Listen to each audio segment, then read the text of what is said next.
Sir ಗ್ರಾಮಠಾಣ ಜಾಗದಲ್ಲಿ ಹುಲ್ಲು ಮನೆ ಕಟ್ಟಿ ವಾಸ ಮಾಡಿಕೊಂಡಿದ್ದು ಹುಲ್ಲು ಮನೆ ವತಿಯಿಂದ ನನಗೆ ಖಾತೆ ಮಾಡಿಸಿಕೊಡಿ. ಈಗ ದಾಖಲೆಗೆ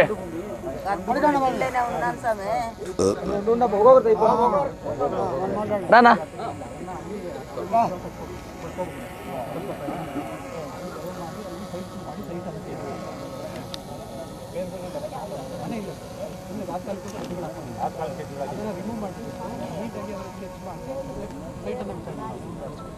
ಮಾಡಿಸ್ಕೊಡಿ.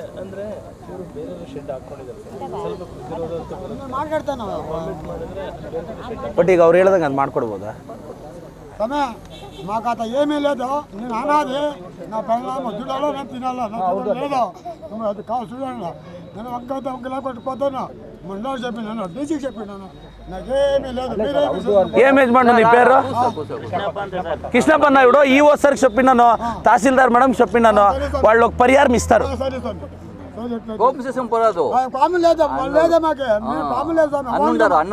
నేను ఓన్గా మాట్లాడతాను, నేను అనాది, నాకెవరు లేదు.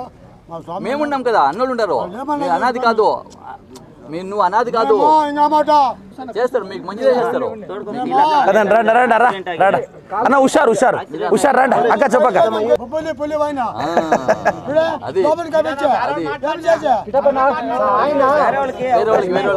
హుషారు యజమాను హుషారు. ట్రాన్స్ఫార్మర్ కేబీ ఎవరు సార్? అక్క ఏడాక ఎవరు దాకా ಇದೆ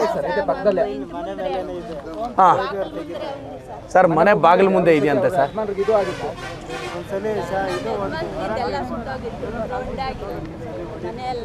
ಯಾವಾಗ ಮಾಡ್ತೀರಾ ಸರ್? ಮಾಡ್ಕೊಟ್ಬಿಡಿ ಸರ್.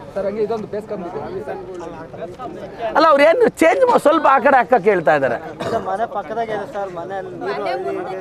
ಇವ್ರು ಏ ಬಿಚ್ಚಾಗ ದಾವೇಡ್ ఉందಕ್ಕ ಬೇರೆ ತವ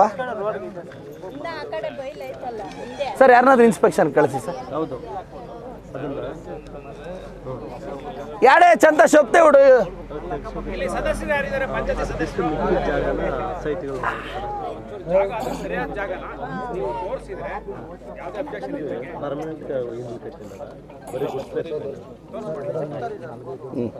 అన్న ఇది అదే సర్వే నంబర్ వాళ్ళ యజమాని చెప్పింది ఇది ఒకటేనా అన్న? ఈ సర్వే నంబర్ 11ರಲ್ಲಿ ఉండక రేపు వస్తారు తాలూకా ఆఫీస్కి పోతే ఒక హెల్త్ సర్టిఫికేట్ ఇస్తారు, తోడకపోతారు. హెల్త్ సర్టిఫికేట్ చేయించుకొని 1000 వస్తుంది. నువ్వు మర్చిపోకూడదు. ఇప్పుడు రేపు ನಾಳೆ ಎಷ್ಟೊತ್ತಿಗೆ ಬರ್ತೀರಾ? ಹೋಗಿ 11ಕ್ಕೆ ವಸ್ತಾರೆ. ಅಣ್ಣ ಏನಾಗುತ್ತೆ ಗೊತ್ತಾ ಡಿ ಸರ್, ಇವ್ರು ಈಗ ಹೇಳೋಗ್ತೀವಾ ಮರ್ತೋಗ್ಬಿಡ್ತಾರೆ, ಹೋಗಲ್ಲ. అందుకే నేను పంపించేదే. నేను అಣ್ಣ పేరు అంతా 1100 వచ్చేతర చేస్తాను. ఇదే సార్ రేషన్ కార్డ్ ఏం సార్?